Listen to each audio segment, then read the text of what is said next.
Bienvenue dans Clic. Bonsoir. Bonsoir, je vous appelle Général. Très bien. Ça me va. Général Ghislain Réty, merci d'être avec nous. Vous êtes à la tête du GIGN depuis août 2020. Vous êtes le 11e général à la tête du GIGN. Le GIGN, c'est le groupe d'intervention de la gendarmerie nationale. Donc vous êtes des militaires et pas des policiers. Vous êtes une unité d'élite spécialisée dans la gestion de crise et les missions dangereuses. Vous dites que porter cet écusson, c'est l'aboutissement d'un rêve. Pour ma part et pour beaucoup de membres effectivement du GIGN, c'est un peu l'aboutissement. On ne rentre pas au GIGN par hasard. Donc il y a un travail préparatoire mental. On se prépare aussi physiquement pour se préparer au test du GIGN et faire ensuite une carrière au GIGN plus ou moins longue. Vous êtes polytechnicien? Ah non, je ne suis pas polytechnicien. J'avais effectivement réussi le concours de Polytechnique, mais je suis Saint-Cyrien. D'accord. Et à l'issue de Saint-Cyr, j'ai choisi la gendarmerie et j'ai fait une scolarité à l'école des officiers de la gendarmerie pour ensuite rejoindre le GIGN. Qu'est-ce qu'il faut faire pour arriver au GIGN? C'est quoi les qualités requises? C'est les qualités principalement de motivation. Moi, c'est ce que je conseille en général aux jeunes qui veulent rentrer au GIGN. Il faut être bien motivé et de la motivation découle une préparation. Préparation physique, parce qu'il y a quand même des critères physiques que les gens connaissent, donc il suffit de s'y préparer pour réussir ces tests. Et ensuite, ce qu'on va rechercher, nous, c'est des profils.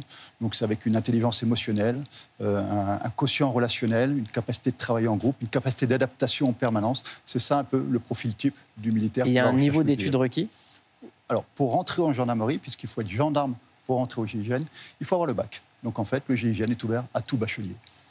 Alors, dans le sujet qu'on a vu, on entend le GIGN, c'est comme une bande. Alors, initialement, effectivement, le GIGN, il a démarré à 17 personnes. Voilà, donc c'était on n'est plus du tout aujourd'hui sur les mêmes profils qu'on pouvait avoir, mais l'esprit reste le même. Voilà, on n'est pas une bande, c'est pas le terme que j'emploierais, mais un petit peu pionnier, un petit peu audacieux, sortir, parce qu'à chaque fois nos cas ne sont pas conformes, donc sortir un petit peu de la boîte pour essayer d'improviser. Donc c'est peut-être dans ce sens-là où on doit prendre le terme bande.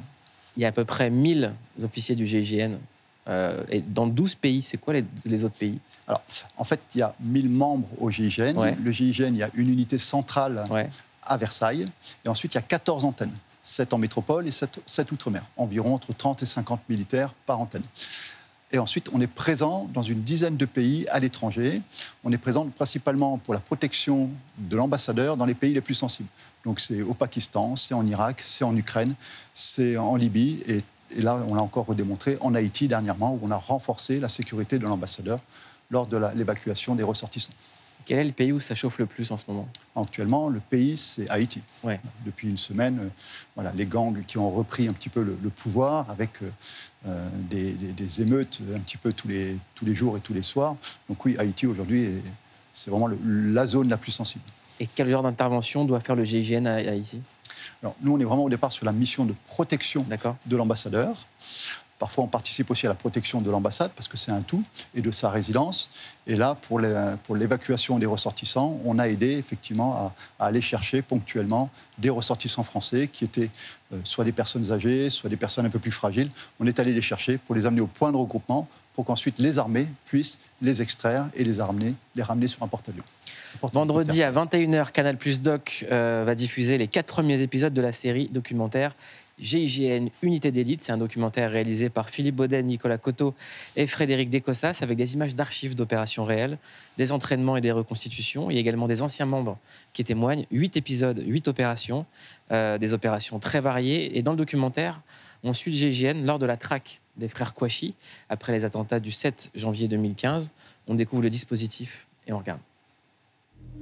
Je suis chef d'équipe d'une dizaine de personnes et je reçois pour mission d'empêcher les terroristes de sortir.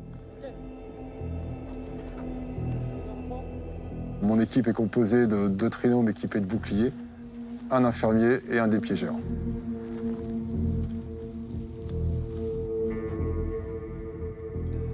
Je prends mon fusil et je monte sur le toit pour mettre un appui face à la façade principale de l'imprimerie.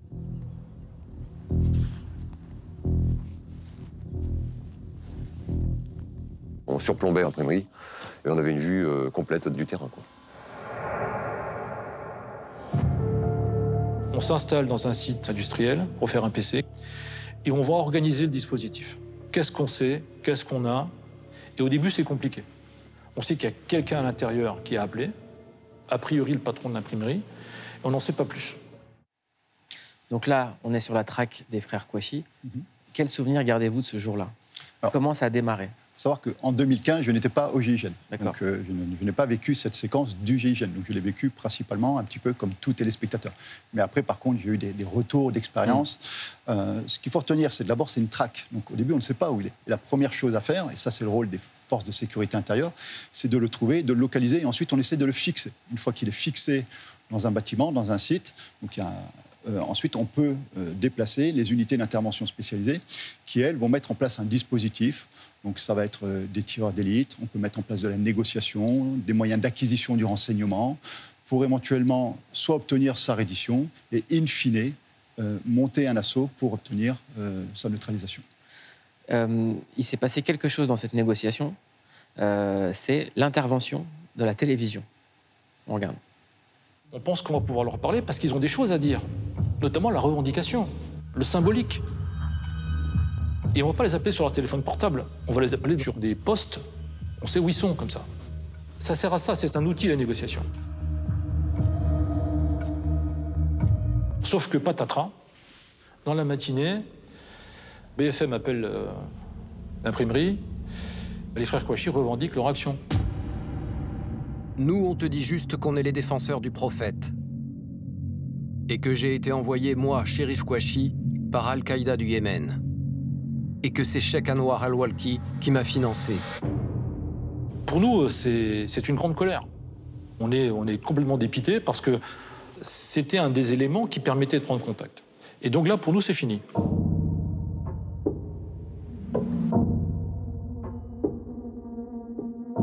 On est dans la phase de retranchement. Et ils vont combattre. Ils vont mourir en martyrs. L'idéal, c'est qu'on intervienne à notre main. C'est-à-dire que c'est nous qui allons décider du moment de l'action. C'est complètement ubuesque, en fait, cette situation. C'est pas ubuesque. Les journalistes font leur travail de journalistes. Nous, on prend en compte cette capacité des journalistes d'interroger jusqu'aux terroristes. Voilà. Donc ça peut même être un outil pour nous, parce que là, ça joue en notre défaveur, mais potentiellement, ça peut être un outil qui joue en notre faveur. On a peut-être, nous aussi, à faire passer des messages, et ça s'adresse plus facilement peut-être à des journalistes. On aura peut-être eu l'opportunité de les briefer avant. Ce n'était pas le cas ici, mais on le prend en compte. On sait qu'aujourd'hui, tout peut être filmé, que les journalistes peuvent contacter les victimes, peuvent contacter les auteurs, et peuvent interférer un petit peu dans la crise. Ça, c'est pris en compte. Il consiste à quoi, votre métier, à vous? Le mien, en tant que... Vos journées, elles ressemblent à quoi? Alors, je n'ai pas de journée type, c'est bien ce qui fait le charme, je pense, de mon métier. J'ai une partie, bien sûr, opérationnelle. Hein. Le GIGN, c'est quand même 2800 missions par an, donc ça fait 7-8 missions par jour, que je valide quasi individuellement, même si on a un process qui est très, très court. Après, je gère aussi quand même 1000 personnes. On a des besoins en équipement, des besoins en... Voilà. Donc, c'est un métier un peu de chef d'entreprise, où je gère... avec des particularités, bien évidemment. J'ai des antennes sur 14 sites, comme je vous l'ai dit. On est présent dans 10 pays actuellement. Donc, je fais de la gestion du personnel, la gestion du matériel, la gestion des missions. Je fais aussi de la communication, comme ce soir, comme vous pouvez le voir. Voilà. Donc, c'est un petit peu tout ça que je fais. Il y a quelque chose que je ne savais pas sur le GIGN, c'est que la cause principale de mortalité, c'est l'entraînement.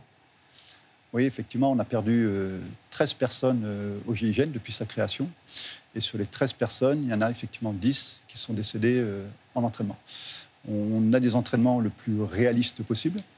Mais je note quand même que ces dernières années, on a perdu très peu de monde en entraînement. C'est quand même beaucoup dans les années 70, 80, voire 90, où on a perdu le plus de monde en entraînement. Ça fait partie, il faut comptabiliser aussi le nombre de vies qui ont été sauvées, des vies d'otages, mais aussi des fois des vies de forcenés. Donc c'est peut-être le prix à payer, et chacun l'accepte, que potentiellement, on peut être blessé gravement, voire perdre la vie au cours d'une opération ou au cours d'un entraînement. Quand on s'engage, c'est à la vie, à la mort. C'est à la vie, à la mort, d'où la devise aussi, hein, s'engager pour la vie, c'est la devise de notre unité. C'est s'engager au risque de sa propre vie, mais c'est aussi s'engager pour la vie des autres. Le but, c'est vraiment de sauver des vies, de les ramener, même des délinquants, de les ramener dans les mains de la justice ou d'hôpitaux psychiatriques. Et est-ce qu'on arrive à avoir une vie quand on est au GIGN? Oui, Est-ce que les officiers arrivent à avoir une vie personnelle, avoir des vies de famille? Oui, on a une vie... pas normal, parce qu'on est toujours lié à notre unité. On a toujours un tendeur qui peut nous ramener en permanence. Bien évidemment, on vit avec aussi notre téléphone, hein, parce que tout se passe aujourd'hui avec une dynamique assez forte par téléphone. Mais après, bien évidemment, on a une vie, on peut profiter de certains week-ends, on peut profiter de certaines soirées, même. Mais le risque, c'est qu'on peut être rappelé à n'importe quel moment, qu'on peut être appelé à n'importe quel moment. Et c'est à la limite ce que recherchent les opérationnels du GIGN. C'est cette dynamique, cet équilibre entre vie de famille, mais quand même, le centre de gravité reste le GIGN. Moi, je suis de la génération qui a découvert le GIGN à la télévision. Avec l'affaire de l'Airbus. J'aimerais qu'on regarde. On était tous un peu blêmes, hein, parce que voilà, hein, on sait où on va, on ne sait pas si on va revenir, ou dans quel état. Et puis, on s'est tous serré la main, du haut jusqu'en bas. J'ai trouvé ça très très fort, c'est encore une image qui me reste. C'est de la bonne peur, en fait. Hein. C'est celle qui va nous permettre d'avancer. C'est celle qui nous dit « Ok, mais j'ai mes amis avec moi. » On a confiance en ses potes, on a confiance dans le commandement. Certains vont te dire ouais, mais moi, j'ai pas eu peur. Bon, moi, je l'ai entendu. Hein. Moi, j'ai pas eu peur. Le courage, c'est pas l'absence de peur, comme dit Nelson Mandela. Hein. C'est la capacité à la vaincre, cette peur. Alors, tu as peur avant l'intervention, parce que, bon, tu sais qu'en haut, c'est chaud, machin, il y a eu des morts, là. Puis dès que tu as le top action, tu as le taux d'adrénaline qui monte, et là, la peur, elle n'est plus là. Donc, c'était la prise d'otage de l'Airbus A300 à Marignane. C'était le 26 décembre 1994. Dans cet extrait, on voit la peur. Les gens qui parlent de la peur, on n'en parle pas beaucoup. C'est quoi la bonne peur et c'est quoi la mauvaise peur? Je ne vais pas paraphraser ce qu'ont dit Jean-François et Thierry, mais je crois qu'ils l'ont très très bien décrit. Il y a toujours une peur avant un assaut comme ça. Potentiellement, on sait qu'on peut mourir. Voilà. Et on sait que d'autres personnes peuvent mourir. Et on est là, je vous le rappelle, pour sauver des gens. Donc ça peut être un échec fatal. Mais il faut positiver cette peur. C'est-à-dire qu'avec le phénomène de groupe, cette peur, il faut la transformer en outil qui va nous aider et à nous donner du courage et à monter à cet assaut. Et comme ça a été très bien dit par Jean-François, une fois qu'on est dans l'action, l'aspect groupe fait qu'on oublie cette peur, on la transcende et on monte à l'assaut parce qu'on a drillé, on a répété et on l'a fait à l'entraînement sur des missions quasi similaires, mais on l'a fait aussi sur des missions peut-être de moindre intensité, mais qui nous ont permis de vaincre ces mécanismes de peur. Dans le cas de l'affaire de l'Airbus, l'assaut, il a été très violent, il a duré 17 minutes. On regarde un extrait. L'évacuation des passagers qui s'effectue extrêmement rapidement pendant que la fusillade continue à l'intérieur de l'avion. Je voyais des explosions, je voyais mes camarades tomber sur les passerelles. Je vois mes camarades, dont mon camarade Philippe qui prend une balle sur la passerelle et puis qui remonte à l'assaut dans la foulée. Cette image, elle a fait le tour du monde. On voit un bout de flamme, un éclair au bout d'une arme. En fait, cet éclair est dû à une balle de Kalachnikov tirée par les terroristes qui vient se loger sous le canon de l'arme de Philippe. Ça va casser le pontet et lui abîmer la main. Donc il dévale. Et donc je suis en bas, je le récupère, je l'accompagne à l'arrière vers l'aéroport où se trouvent les pompiers. Et donc moi, au moment où je reviens sur l'avion, j'entends un pompier qui dit « mais il va où lui ?» Et c'est Philippe qui remonte à l'assaut. Je me dis « ah ouais quand même, là ça va pas rigoler quoi. » Qu'est-ce que ça vous fait de voir ces images ? Ces images, je découvre surtout les témoignages. Les images, je les avais vues, comme beaucoup de Français les ont vues en direct ou revues ensuite à la télé. Moi, ce qui m'interpelle, c'est les témoignages qui sont extrêmement forts. Quand on explique pourquoi Philippe remonte à l'assaut, quand Thierry explique quand il rentre dans le tube. C'est extrêmement complexe, un avion. Il fait noir, c'est surélevé, donc il faut d'abord accéder à l'avion. Ensuite, c'est un tube. Les gens sont extrêmement serrés les uns contre les autres. On a des auteurs, des terroristes qui sont extrêmement déterminés, qui sont très armés. Donc il va y avoir un conflit et on sait qu'il va y avoir un vainqueur et un vaincu. Donc c'est une guerre dans un petit tube avec des otages à sauver. Donc moi je suis toujours impressionné par les témoignages de ceux qui ont réalisé cette mission. Et vous, de votre expérience personnelle, ça a été quoi le souvenir le plus impressionnant, que vous n'oublierez jamais ?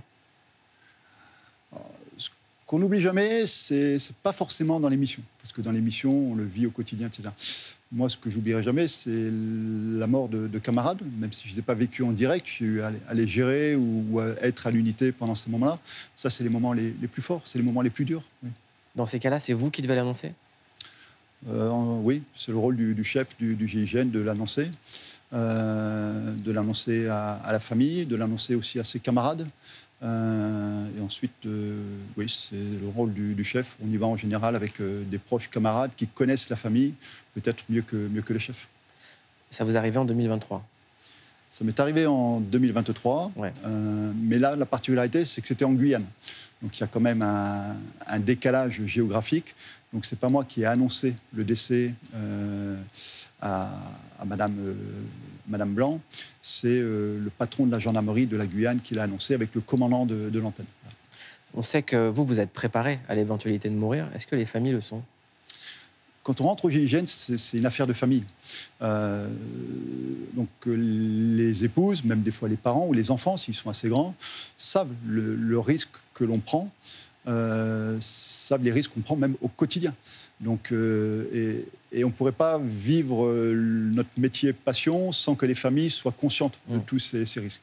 Mais ça n'enlève pas la douleur. Quand le drame arrive, on pense quand même que ça ne peut jamais nous arriver. Donc c'est là que ça devient extrêmement complexe et dur pour tout le monde. Vous êtes papa de 3 enfants ? Je suis papa de 3 enfants, effectivement. Ouais. Vous leur avez parlé ? Vous leur avez expliqué ? Alors, moi, je suis rentré au GIGN en 1995, donc mes enfants sont nés quand je suis au GIGN ou entre 2 passages au GIGN. Donc ils ont grandi en même temps que moi, j'ai grandi au GIGN. Donc je n'ai pas eu toute cette phase de pédagogie à leur faire. Ils ont vécu ça quasiment au quotidien. Le GIGN contribue aussi à la lutte contre la drogue et contre les trafics. Et on vous retrouve parfois sur des go-fast. On regarde. Donc là, on commence à resserrer le dispositif. Tous les véhicules des utilisateurs de l'autoroute sont déjà sur une seule file à cause du faux bouchon qu'on a créé. Je pense qu'à partir du moment où ils ont une zone où il y a des travaux, ça freine, pour eux, c'est forcément peut-être un léger doute. Je dis, je ne suis pas dans leur tête. Comme ils sont tout le temps sur le qui-vive, ils ont plus d'1 tonne et quelques de marchandises qui coûtent des millions. Ils savent qu'ils ne doivent pas s'arrêter. Donc dès qu'ils ont des zones un peu non conformes pour eux aussi, de travaux ou autres, ça les met leur puce à l'oreille. Donc peut-être qu'ils ont flairé quelque chose. Et tout de suite, ils font demi-tour sur place. Ils remontent l'autoroute en sens inverse par la BAU. La SEAD va faire demi-tour en premier, va croiser le classeur qui lui est chargé. Et là, le classeur, en fait, quand il va voir que son camarade fait demi-tour, il va faire demi-tour également. Mais ils ne la remontent pas à 80 km/h. Tout de suite, ils repartent avec des gros moteurs. Ils sont tout de suite à 180-200 km/h. Donc ça va très vite. Vous avez, dans cet extrait, utilisé une avancée technologique des trafiquants qui était l'arrivée de ces nouveaux moteurs pour faire les go-fast et de ces nouvelles voitures. Est-ce qu'aujourd'hui, il y a encore des nouvelles technologies qu'ils utilisent ? Alors oui, les technologies de l'adversaire évoluent tout le temps, mais c'est surtout nos technologies et nos modes opératoires, nos tactiques qui évoluent en permanence. Voilà. Aujourd'hui, les go-fast, on en voit quand même un peu moins. On a beaucoup de remontées de stupes, mais les réactions sont les mêmes. C'est-à-dire que même s'ils ne vont pas rouler en convoi au départ à 170-180 km/h, en cas d'incident, en cas de doute, c'est là qu'ils peuvent rouler à 180, voire à contresens. On l'a vu sur ces images, ils font vraiment demi-tour sur l'autoroute et ils roulent à contresens à 200 km/h pour au final percuter les camions du GIGN. Donc c'est un gros travail préparatoire. C'est beaucoup de moyens qui doivent être mis en œuvre, des moyens aériens, des moyens au sol, une très très grande coordination, parce qu'il faut assurer la sécurité, il faut de tous les automobilistes qui se trouveraient dans le tronçon sur lequel ils font demi-tour. Donc c'est beaucoup de cas non conformes à envisager. Et donc c'est quoi les nouvelles technologies ? Les nouvelles technologies de l'adversaire ? Ou les vôtres ? Je ne vais pas vous les dévoiler, parce que c'est celles qu'on met en œuvre aujourd'hui pour interpeller... Et celles de l'adversaire ? Celles de l'adversaire, aujourd'hui, déjà, ils ont changé de tactique, donc ils ne vont plus rouler à 180 km/h. Ils vont avoir des véhicules souvent un peu plus précurseurs. Ils vont avoir aussi peut-être des brouilleurs pour couper les moyens de communication ou des scanners pour les écouter. Ils vont travailler en crypté. Ils vont pouvoir changer les plaques d'immatriculation. Enfin, ils sont pleins d'imagination. Je rappelle qu'on est en clair. Le dispositif Vigipirate a été relevé à son niveau maximal urgence attentat suite à l'attentat de Moscou vendredi soir, revendiqué par l'État islamique. Le dispositif urgence attentat, c'est 4000 militaires supplémentaires qui sont placés en alerte. Dans plus de 3000 ont déjà été déployés dans le cadre de l'opération Sentinelle. 2024, c'est déjà 2 attentats déjoués. Est-ce que, concrètement, il y a une réelle menace ? Et comment vous apprenez l'arrivée de ces attentats et comment vous les déjouez, avant qu'on en entende parler ? Sur la réelle menace, ce n'est pas du tout mon domaine. Moi, je ne fais pas du tout d'analyse de la menace. Ce qu'on constate quand même, c'est qu'il y a une attaque à Moscou et que potentiellement, ça peut arriver sur l'ensemble du globe. Voilà. On a quand même des Jeux Olympiques qui arrivent, mais la menace qu'on a sur Moscou n'est pas la même qu'en France. Donc moi, je suis très serein et très optimiste. On a des services de renseignement en France qui sont très performants. Donc on monte effectivement le niveau de Vigipirate, mais c'est aussi par rapport à l'approche des Jeux Olympiques, qui va devenir un événement national. Et pour moi, unité d'intervention, ça ne change pas fondamentalement grand-chose. Nous, tous les scénarios sur lesquels on travaille, ce sont les scénarios du pire. Donc l'attaque terroriste fait partie, bien évidemment, de ces scénarios. Ça peut être quoi le pire au JO ? Le pire, c'est ce qui a été vécu à Moscou la semaine dernière, c'est ce qui a été vécu au Bataclan, c'est ce qui a été vécu en 1994 à Marignane. C'est ça, les scénarios du pire. Après, on peut toujours imaginer encore pire, mais là, on atteint quand même le summum de ce qui se fait le pire dans le domaine du terrorisme. Et j'ai vu qu'il y avait aussi des dispositifs de surveillance aquatique, parce qu'il y aura la Seine en action pendant les JO, c'est ça ? Oui. On peut toujours envisager, parce qu'on envisage tous les scénarios et toutes les crises possibles. On peut imaginer que des terroristes puissent placer des explosifs sur éventuellement les bateaux sur lesquels les équipes de sportifs seraient amenées à défiler sur la Seine. Voilà. L'hypothèse est très faible, mais tout est pris en compte, donc y compris ce scénario. Et donc, vous mettez quoi ? Vous mettez des sondes, vous mettez des drones aquatiques ? Comment on surveille l'eau ? Ça peut être effectivement par moyen de drones d'observation, mais ça va être principalement des plongeurs. D'accord. Des plongeurs subaquatiques qui vont aller vérifier la coque des bateaux avant qu'ils ne défilent sur la Seine. Et le ciel sera hyper surveillé pendant les JO ? Le ciel sera hyper surveillé à tous les niveaux, avec une première couche par l'armée de l'air. Ensuite, il sera surveillé et surtout, on sera en moyen de réagir. Ce n'est pas le tout de détecter une menace. Encore faut-il analyser cette menace, ami-ennemi, et ensuite, il faut la neutraliser. C'est bien parce qu'avec vous, on peut utiliser l'expression des rappeurs « surveiller le ciel ». On peut surveiller. Merci beaucoup d'être venu. Merci à dans vous. Click.